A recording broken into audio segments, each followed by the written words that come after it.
नमस्कार, मैं जितेंद्र चतुर्वेदी। मतांतर में आप लोगों का स्वागत है।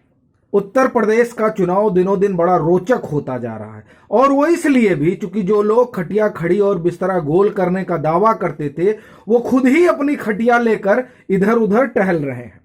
और आप देखिए, ये वो लोग हैं जो लोग, आप ये कहिए कि पर्यटन करते हुए समाजवादी पार्टी में पहुंचे और यहां पर उन्होंने दावा किया कि वो इनको ध्वस्त कर देंगे और उनको ध्वस्त कर देंगे। इनके रहने से ये बन गए और इनके ना रहने से वो ध्वस्त हो गए। इस तरह के तमाम दावे हुए। उन दावों के बीच हम अगर बात करें उस सियासी जमीन की, जिस जमीन के लंबरदार होने का दावा करते हैं सपा के वो सूरमा जो भाजपा से समाजवादी पार्टी में पहुंचे, तो आप पाएंगे कि उनकी जमीन उनके नीचे, पैरों के नीचे से खिसक गई है। आप कहेंगे कैसे? तो दरअसल हम उसी पर बात करेंगे। देखिए, यहां पर 3 लोग आए और स्वामी प्रसाद मौर्य, उसके बाद में दारा सिंह चौहान और फिर धर्म सिंह सैनी। धर्म सिंह सैनी पर मैं बात नहीं करूंगा क्योंकि नकुड़ में यह कहा जा रहा है कि उनके हालात बहुत बेहतर नहीं है, तो हम उस पर बात नहीं करेंगे। हम बात करेंगे इन स्वामी प्रसाद मौर्य और दारा सिंह चौहान की, जिनको बारे में कहा जाता है कि बड़े हैवी वेट नेता हैं। और उसमें से स्वामी प्रसाद मौर्य, ये जो हैवी वेट नेता है, ये इतने हैवी हैं कि अपनी सीट छोड़ छोड़कर भाग रहे हैं और दूसरी सीट से चुनाव लड़ रहे हैं। अपनी सीट क्यों छोड़ रहे हैं? तो पता यह चला है कि दरअसल इनकी जो सीट है, उस सीट पर बड़ी एंटी इनकम्बेंसी है।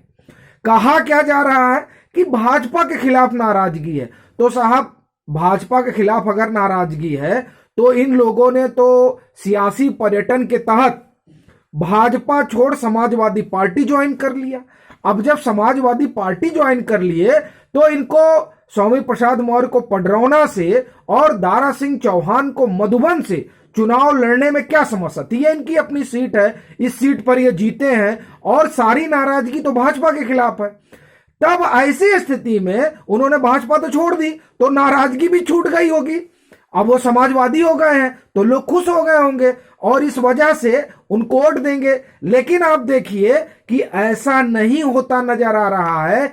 इसीलिए दारा सिंह चौहान मधुबन से छोड़कर घोसी पहुंच जाते हैं और स्वामी प्रसाद मौर्य पडरौना से नमस्कार कर फाजिल नगर पहुंच जाते हैं। उस पडरौना से, जिस पडरौना पे जब पता चला कि आरपीएन सिंह ज्वाइन कर रहे हैं, तो यह संभावना जताई जाने लगी कि आरपीएन सिंह वहां से चुनाव लड़ेंगे। और जब आरपीएन सिंह चुनाव लड़ेंगे तो यह भी समस्या थी कि आरपीएन सिंह पटखनी दे देंगे। वो इसलिए क्योंकि पडरौना में कहा जा रहा है कि जो मौजूदा विधायक हैं और मंत्री भी रह चुके हैं स्वामी प्रसाद मौर्य, अब साइकिल चलाएंगे। पिछली बार कमल खिलाए थे, अब 22 में बाइसिकल दौड़ेगी या नहीं, इसमें अब सवाल नहीं बचा है।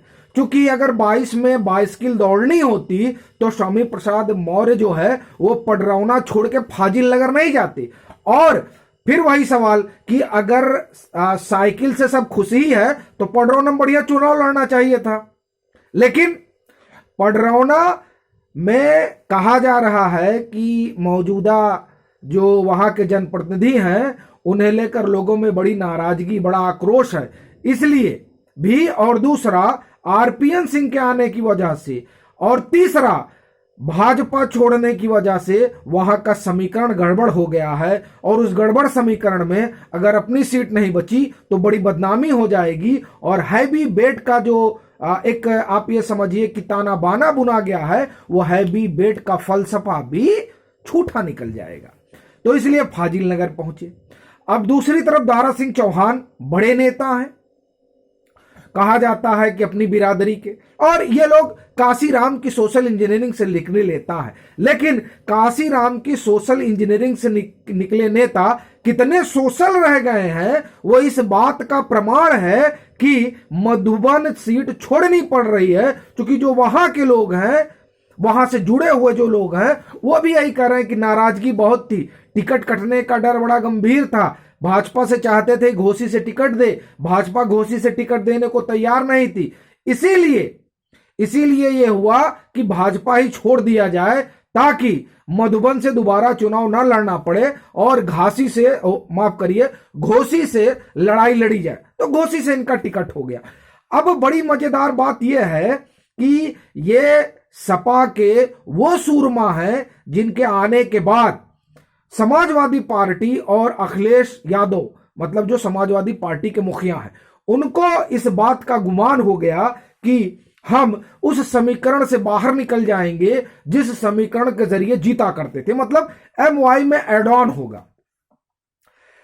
मुझे लगता है कि इस बात पर समाजवादी पार्टी के राष्ट्रीय अध्यक्ष अखिलेश यादव को विचार करना चाहिए कि जिन्हें अपनी सीट बचेगी या नहीं बचेगी उसका भरोसा नहीं है, क्या उन लोगों के सहारे समाजवादी पार्टी ये सोच सकती है कि वो सत्ता में आएगी? ये बड़ा सवाल है, क्योंकि इनके निकलने के बाद कहा गया कि ये जो 6% वोट है मौर्य शाक्य सैनी कुशवाहा का, वो 6% वोट जो है अब इधर से उधर जाएगा।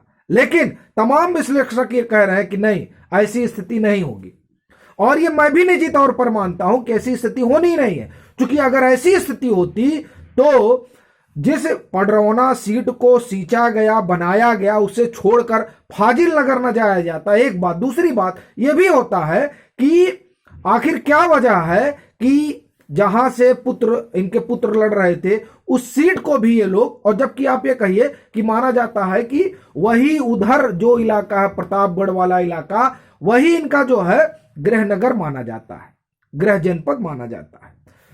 इन सब के बाद इन तमाम चीजों को अगर हम नेग्लेक्ट कर दें और उस थ्योरी पर आए जो थ्योरी ये कहती है कि इनके जाने से ये वोट चला गया, तो मुझे लगता है कि पहली बात, इनके जाने से जो सोचा जा रहा था वो हुआ नहीं वो कुनबा नहीं आया, एक बात। दूसरी बात, जो आया उसकी अब राजनीतिक स्थिति ये नहीं है कि वो अपनी सीट नहीं बचा सकता, वो अपने वोट को क्या समाजवादी पार्टी में ट्रांसफर करवाएगा।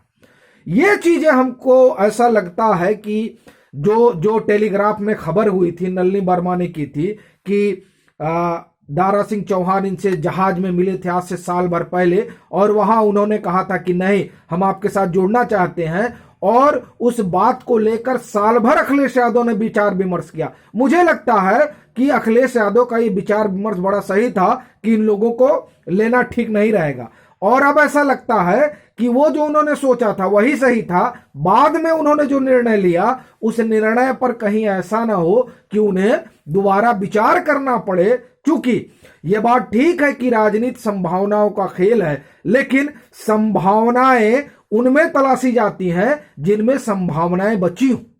जो लोग अपनी ही सीट छोड़ रहे हो, वहां संभावना की क्या दरकार हो सकती है? ये एक बड़ा दिलचस्प जो है मसला है। लेकिन अब ये देखना होगा कि जो निर्णय लिया गया है उस निर्णय से हासिल क्या होता है। मगर अगर आप सर्वे देखें तो उस सर्वे में अभी भी मौर्य शाक्य सैनी कुशवाहा, अगर इनकी हम बात करें तो इनमें सबसे बड़े नेता के रूप में अगर किसी की मान्यता है तो केशव प्रसाद मौर्य की है। तो अब ऐसी स्थिति में क्या ये समाजवादी पार्टी को लाभ पहुंचा पाएंगे ये लोग? ये देखना जो है बड़ा दिलचस्प होगा, और हमको लगता है कि इसीलिए सबकी निगाहें 10 मार्च पर टिकी हुई है। अभी के लिए फिलहाल इतना ही। अगर आप मतांतर से नहीं जुड़े हैं तो जुड़िए, वीडियो को लाइक कीजिए, शेयर कीजिए और अपने सुझाव जरूर साझा कीजिए।